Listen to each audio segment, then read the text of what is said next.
আবর্জনা। কবি মুক্তবিহীন চিনি। আনমনে রাস্তায় হাঁটতে হাঁটতে হোঁচট খেলাম একটা কাচের বোতলে। চোখ মেলতেই সামনে দেখি একটা টাটকা আবর্জনার স্তূপ। ওই প্রতীয়মান আবর্জনাটাকে দেখে কিছু ভেবে খানিকটা দাঁড়িয়ে গেলাম, আর দেখলাম আবর্জনার স্তূপে পড়ে থাকা ওই বস্তুগুলো এক একটা ফেলে যাওয়া কত স্মৃতিই না বয়ে নিয়ে চলেছে। অতীতের আবেগ মিশে প্রতিটা বস্তুই হতে পারে অ্যালকোহলের একটা ভাঙা বোতল, যেটাতে চুমুক দিয়ে একটা যুবক নিশীথ রাতে দুঃখ গোলাতে চেয়েছিল বোধহয়, বা হয়তো আনন্দ উদযাপনের সঙ্গী হয়েছিল।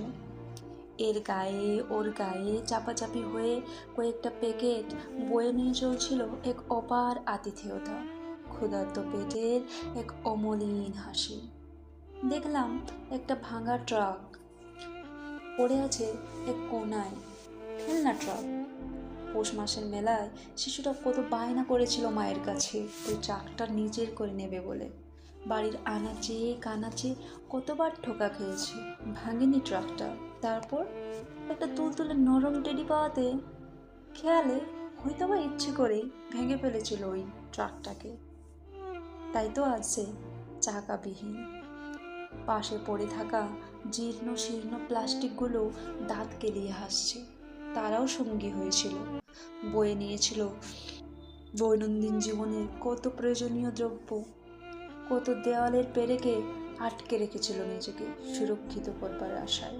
শুধু কি তাই, চুল ভেজাবে না বলে সেই মেয়েটা কালো প্লাস্টিক মুড়ে নিয়েছিল মাথাটায়।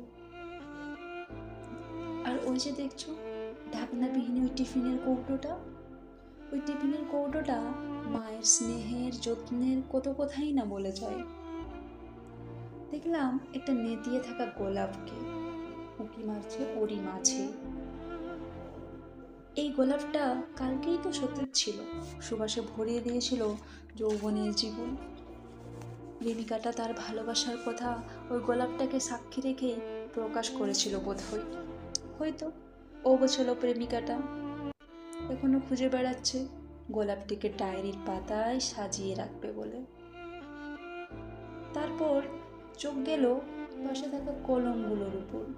কলমগুলো কত স্বপ্ন ভাঙা করার সাক্ষী।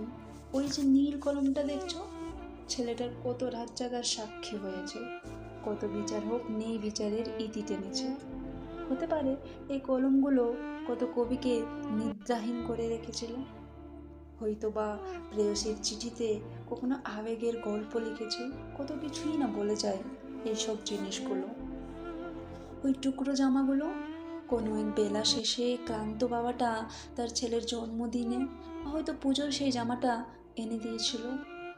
এত কিছুর মাঝে দুপুরের রোদে জ্বলজ্বল করছিল কাঁচের একটা লেন্স। সেটা হাতঘড়ি বোধহয়, হ্যাঁ হাতঘড়ি তো। হাতঘড়িটা কিছু বলতে চাইছে বোধহয়, ভাবছে আমি তো অকেজো হয়ে যাইনি, ফিতেটুকুই না হয়নি একটা টেবিলের কোণায় রেখে দিতে পারতে, দূর থেকেই না হয় আমি সময়ের শেষ ঘন্টা বাজাতাম। আমার হাত ঘড়িতে তাকাতেই দেখি অনেকটা সময় পেরিয়ে গেছে, যেতে হবে এবার। বালি পাথর কাঠের টুকরোগুলোও তো গল্প বয়ে নিয়ে যাচ্ছে। এই আবেগ মেশানো স্মৃতিপূর্ণ ভাঙা অকেজো জিনিসগুলোই কেমন আবর্জনা হয়ে উঠেছে আর আমাদের সুন্দর পৃথিবীকে দূষিত করে তুলছে।